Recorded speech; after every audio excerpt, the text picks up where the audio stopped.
So today we're talking with Melissa D'Ellena from D'Ellena Law Office about how to downsize your financial liability with real estate. So certainly in the last segment, we talked about folks who are at the baby boomer age, perhaps looking to downsize, retire, or relocate.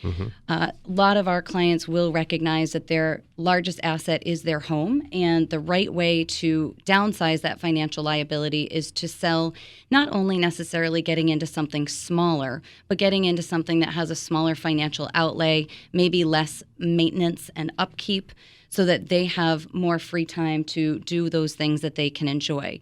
Some things to consider would be moving to a community where the tax liability is lower, school systems are no longer a primary concern, and identifying if there's any eligible tax exemptions that those towns may offer. Many communities in Rhode Island will offer a tax freeze if the homeowners are over the age of 65. Other communities will offer tax exemptions where the taxes are just reduced at some percentage. Question for you. Now, when you get over the age of 65, I'm sure that the municipality doesn't have this thing that pings their calendar and says, hey, no birthday Sue Smith, alerts. Happy birthday. She gets money off her taxes. No.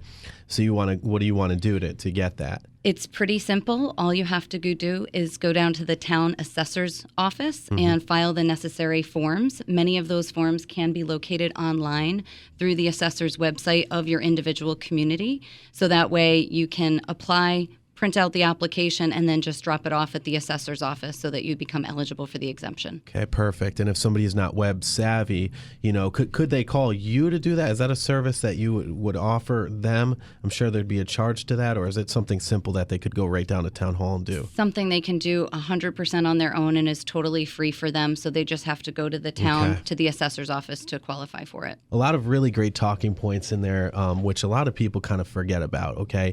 And before this segment started, when we were on a commercial break, you mentioned how you had an 80-year-old client that bought their first home, right? Yes.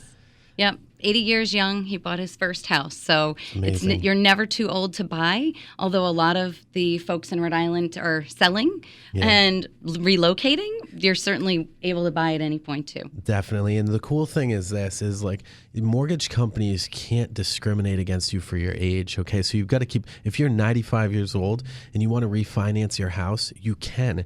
If you're 95 years old, 100 years old, 105 years old, God bless you. That's, you've seen quite a bit, and I'd love to pick your brain, but you can actually buy a house with a 30-year mortgage, okay, and they can't discriminate against you.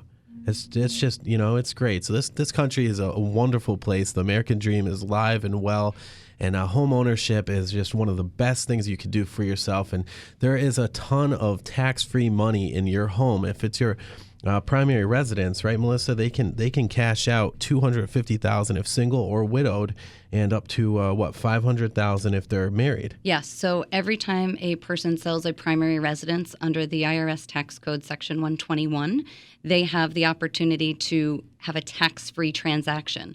There's a lot of qualifications to confirm that it was their primary residence and they lived there for 2 out of the past 5 years, has not sold any portion of that property or used any portion of that property for rent. And certainly at that point, they would qualify for an eligible exemption where the first $250,000 would be tax-free. That's awesome. So, here's the really great thing, too, is if you're downsizing and if you're moving down south, not only do we have a full relocation network we can, link you up with down there, but you've got the legal advice here in Rhode Island through D'Ellena Law Office that can help you out. And the cost of living down there is so much less. It's about, Rhode Island's 10.4% higher cost of living than anywhere else in the country on average, okay? And but basically now you're going to free up some capital. Okay, if you sell your house for $250,000, you owe nothing on it. You can take that and you can buy a $150,000 house down south. You can hold on to $50,000 in the bank, and then you can invest the $50,000 in another investment vehicle as well. And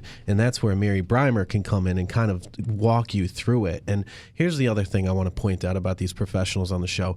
There's not one person on the show giving you advice that I wouldn't refer to my family or use myself. Okay, that's very important, because there's a lot of people you can contact out there, and a lot of people that I'm not confident will give you the right information. Okay, so it's not always about the self-serving thing. It's about what's best overall for our clients long term, where they're going to be happy and want to continue to refer us to everywhere else. I mean, that's the way to do it in a small state like this where everybody knows anybody. Reputation is key, and running a very great business is definitely important. So, Melissa, wonderful job. Mary, great job. We had an awesome show today.